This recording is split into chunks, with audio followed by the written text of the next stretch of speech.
কারণ আমি যখন তার ভালো ফেসটা দেখি, আমি তো তখন আবার ওইটা বিশ্বাস করে ফেলি যে কেন এরকম হচ্ছে আমার সাথে, কেন এই ধরনের গেম। তোমার কথা বল। আমারও কিন্তু ব্যাপারটা ওইরকম। মেগাস্টার শাকিব খানের মিষ্টি ও ভালো রূপ দেখে আবারও ভুল পথেই পা বাড়িয়েছিলেন চিত্রনায়িকা শবনম বুবলি। শাকিব নাকি তাকে নিয়ে একটি সুন্দর ও গুছিয়ে নেওয়া সংসার গড়ার স্বপ্ন দেখিয়েছিলেন, কিন্তু দ্বিতীয় সন্তান নেওয়ার পর শাকিবের এমন নিষ্ঠুর রূপ দেখতে হবে তা বুবলি কখনো কল্পনাও করতে পারেননি। সম্প্রতি শাকিব ও বুবলির এই পারস্পরিক মন্তব্যগুলোই এখন ঢাকাই মিডিয়া পাড়ার আলোচনার মূল কেন্দ্রবিন্দুতে পরিণত হয়েছে।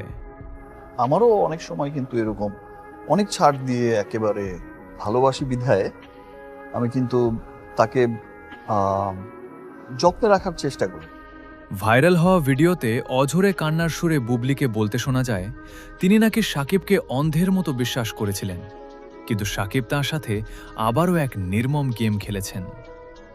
অন্যদিকে এই কথার বিপরীতে শাকিব খানকে নিজের অবস্থান পরিষ্কার করে বলতে শোনা যায় যে তিনি মোটেও তেমনটি নন, বরং তিনি বুবলিকে ভালোবাসেন এবং সব সময় সযত্নে রাখারই চেষ্টা করে গেছেন।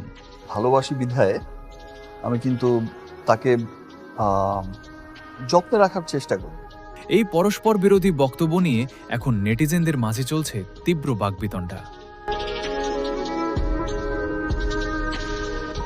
একদল মানুষের মতে বিশ্বাসের কাছে একেবারে নিঃস্ব হয়ে বারবার ঠকে গিয়েছেন বুবলি, আবার অন্যদিকে কঠোর সমালোচকদের দাবি একবার মারাত্মক ধোঁকা খেয়েও বুবলির কোনো শিক্ষা হয়নি, যার ফলে তিনি আবারও একই ভুল পথে হেঁটেছেন এবং তারই খেসারত হিসেবে শাকিবের এই ধোঁকা পেয়েছেন।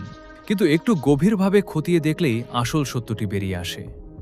সত্যিকার অর্থে বুবলির এই কান্নাকাকাটি বা আক্ষেপের মন্তব্যগুলো বর্তমান সময়ের নয়, বরং এগুলো ছিল তার প্রথম সন্তান শেহজাদ খান বীরের জন্মকালীন সময়ের। কারণ ছোট কন্যা শৈলিন খানকে নিয়ে এখন পর্যন্ত শাকিবের কাছে কোনো ধরনের স্বীকৃতি বা বাড়তি মর্যাদার দাবি জানাননি বুবলি।